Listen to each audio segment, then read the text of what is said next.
ವೀಕ್ಷಕ ಬಂಧುಗಳೇ, ನಿಮ್ಮೆಲ್ಲರಿಗೂ ಸ್ವಾಗತ ಸುಸ್ವಾಗತ. ಇಂದು ನಾನು ನಿಮಗೆ ತುಳಸಿ ವಿವಾಹದ ಕುರಿತಾದ ಅತ್ಯಂತ ಸುಂದರ ಮತ್ತು ಪವಿತ್ರವಾದ ಕಥೆಯನ್ನು ಹೇಳಲು ಬಂದಿದ್ದೇನೆ. ಈ ಕಥೆಯು ಹಿಂದೂ ಸಂಪ್ರದಾಯದಲ್ಲಿ ಅತ್ಯಂತ ಪವಿತ್ರವಾದ ತುಳಸಿ ಪೂಜೆಯ ಇತಿಹಾಸ ಮತ್ತು ಅದರ ಪೌರಾಣಿಕ ಹಿನ್ನೆಲೆಯನ್ನು ಆಳವಾಗಿ ಚಿತ್ರಿಸುತ್ತದೆ. ತುಳಸಿ ದೇವಿಯನ್ನು ದೇವರುಗಳಿಗೂ ಶ್ರೇಷ್ಠವಾದ ಭಕ್ತಿಯ ಚಿಹ್ನೆಯಾಗಿ ಪೂಜಿಸುವ ಸಂಪ್ರದಾಯ ಸಾವಿರಾರು ವರ್ಷಗಳಿಂದ ಮುಂದುವರೆದಿದ್ದು, ಈ ಕಥೆ ಮೂಲಕ ಅದೇ ಭಕ್ತಿ ತತ್ವ ಮತ್ತು ಧಾರ್ಮಿಕ ಮಹತ್ವವನ್ನು ವಿವರಿಸುತ್ತದೆ. ವೈದಿಕ ಕಾಲದಿಂದಲೇ ತುಳಸಿಯ ಶುಭಕಾರಕ, ಪಾಪನಾಶಕ ಮತ್ತು ದೇವರ ಪ್ರಿಯವಾದ ಗಿಡವೆಂದು ಪರಿಗಣಿಸಲ್ಪಟ್ಟಿತು. ಕಾರ್ತಿಕ ಮಾಸದ ತುಳಸಿ ವಿವಾಹದ ಮೂಲಕ ಅದು ಭಕ್ತಿಯ ಉಚ್ಚ ಶ್ರೇಣಿಯನ್ನು ತಲುಪುತ್ತದೆ. ಈ ಕತೆ ತುಳಸಿ ಹಾಗೂ ಶ್ರೀ ವಿಷ್ಣು ದೇವರ ಪೌರಾಣಿಕ ಘಟನೆಗಳನ್ನು ಆಧರಿಸಿ ಧರ್ಮ, ಶುದ್ಧತೆ ಮತ್ತು ನಂಬಿಕೆಯ ಬಂಧವನ್ನು ವ್ಯಕ್ತಪಡಿಸುವ ಆಧ್ಯಾತ್ಮಿಕ ಪಯಣವನ್ನು ಪ್ರಸ್ತುತಪಡಿಸುತ್ತದೆ. ಈ ಕಥೆಯನ್ನು ಸಂಪೂರ್ಣವಾಗಿ ನೋಡಿ. ನಿಮಗೆ ಈ ಕತೆ ಇಷ್ಟವಾದರೆ ಈ ಕತೆಗೊಂದು ಲೈಕ್ ಕೊಡಿ, ಹಾಗೆ ನಿಮ್ಮ ಬಂಧು ಮಿತ್ರರಿಗೆ ಶೇರ್ ಮಾಡಿ, ಹಾಗೆ ನಮ್ಮ ಚಾನಲನ್ನು ಸಬ್ಸ್ಕ್ರೈಬ್ ಮಾಡಿ ಪಕ್ಕದಲ್ಲಿ ಇರುವ ಬೆಲ್ ಬಟನ್ ಒತ್ತುವುದನ್ನು ಮರೆಯಬೇಡಿ. ತುಳಸಿ ಪೂಜೆಯ ಇತಿಹಾಸ ಮತ್ತು ಪೌರಾಣಿಕ ಕಥನಗಳು ಹಿಂದೂ ಧರ್ಮದಲ್ಲಿ ಅದರ ಅತ್ಯಂತ ಪವಿತ್ರ ಸ್ಥಾನವನ್ನು ತೋರುತ್ತದೆ. ತುಳಸಿ ಎಂದರೆ ಶುಭದಾಯಕ ಅಥವಾ ಶುದ್ಧ ಎಂಬ ಅರ್ಥದಲ್ಲಿ ಬಳಸಲಾಗುತ್ತದೆ ಮತ್ತು ತುಳಸಿ ಗಿಡವನ್ನು ದೇವತೆಗಳ ರೂಪದಲ್ಲಿ ಪೂಜಿಸುವ ಸಂಪ್ರದಾಯ ಹಲವು ಶತಮಾನಗಳಿಂದಲೂ ಅಸ್ತಿತ್ವದಲ್ಲಿದೆ.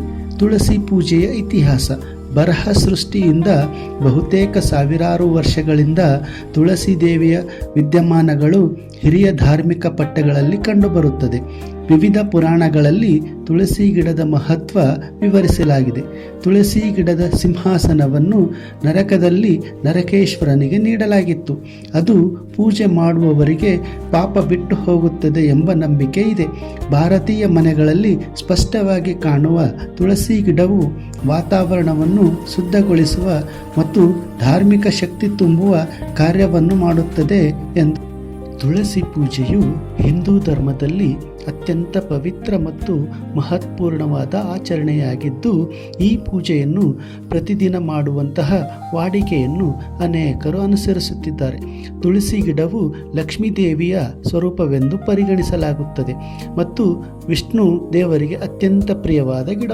ಈ ಪೂಜೆ ತುಳಸಿ ದೀಪಾರಾಧನೆ ಹಿಂದೂ ಶಾಸ್ತ್ರಗಳಲ್ಲಿ ಅತಿ ಶ್ರೇಷ್ಠವಾದ ಪುಣ್ಯಕಾರಗಳಲ್ಲಿ ಒಂದಾಗಿದೆ. ತುಳಸಿ ದೇವಿ ವಿಷ್ಣು ಪ್ರಿಯೆ ಎಂದು ಹೇಳಲಾಗುತ್ತದೆ. ತುಳಸಿ ಪೂಜೆ ಮಾಡುವುದರಿಂದ ದೊರೆಯ ಲಾಭಗಳು. ಧಾರ್ಮಿಕ ಲಾಭಗಳು: ವಿಷ್ಣು ಲಕ್ಷ್ಮಿಯ ಅನುಗ್ರಹ ಪಡೆಯಬಹುದು. ಪಾಪನಾಶ, ಸುಕೃತ ಪುಣ್ಯ ವೃದ್ಧಿ. ಕುಟುಂಬದಲ್ಲಿ ಐಶ್ವರ್ಯ, ಧಾನ್ಯ, ಸಮೃದ್ಧಿ. ತುಳಸಿಗೆ ದೀಪ ಹಚ್ಚುವುದರಿಂದ ದೇವರ ಕೃಪಾಶಕ್ತಿ ತರುವ ದೇವತೆಗಳ ಸಂಚಯವಾಗುತ್ತದೆ ಎಂದು ಪುರಾಣ ಹೇಳುತ್ತದೆ. ಆಧ್ಯಾತ್ಮಿಕ ಲಾಭಗಳು: ಮನಸ್ಸಿಗೆ ಶಾಂತಿ, ನೆಮ್ಮದಿ. ಮನದ ಚಂಚಲತೆ ಕಡಿಮೆಯಾಗುವುದು. ಮನೆಯಲ್ಲಿ ಸಾತ್ವಿಕತೆ, ದೈವಿಕ ಕಂಪನ ಹೆಚ್ಚಾಗುವುದು. ಮನೆಯಲ್ಲಿ ನಕಾರಾತ್ಮಕ ಶಕ್ತಿಗಳ ನಿವಾರಣೆ. ದೀರ್ಘಕಾಲದ ದ್ವೇಷ, ಅಸಹನೆ, ರೌದ್ರಭಾವ ಕಮ್ಮಿಯಾಗಲು ಸಹಾಯ ಮಾಡುತ್ತದೆ. ವೀಕ್ಷಕ ಬಂಧುಗಳೇ, ನಿಮಗೆ ಈ ವಿಡಿಯೋ ಇಷ್ಟವಾದರೆ ವಿಡಿಯೋಗೆ ಒಂದು ಲೈಕ್ ಮಾಡಿ, ಕಾಮೆಂಟ್ ಮಾಡಿ, ಹಾಗೆಯೇ ಈ ವಿಡಿಯೋವನ್ನು ನಿಮ್ಮ ಬಂಧು ಮಿತ್ರರೊಂದಿಗೆ ಶೇರ್ ಮಾಡುವುದನ್ನು ಮರೆಯಬೇಡಿ. ನಮ್ಮ ಚಾನಲನ್ನು ಸಬ್ಸ್ಕ್ರೈಬ್ ಮಾಡಿ, ಹಾಗೆ ಪಕ್ಕದಲ್ಲಿರುವ ಬೆಲ್ ಬಟನನ್ನು ಪ್ರೆಸ್ ಮಾಡಿ. ಮತ್ತೆ ಮುಂದಿನ ವಿಡಿಯೋದಲ್ಲಿ ಸಿಗೋಣ. ಧನ್ಯವಾದ.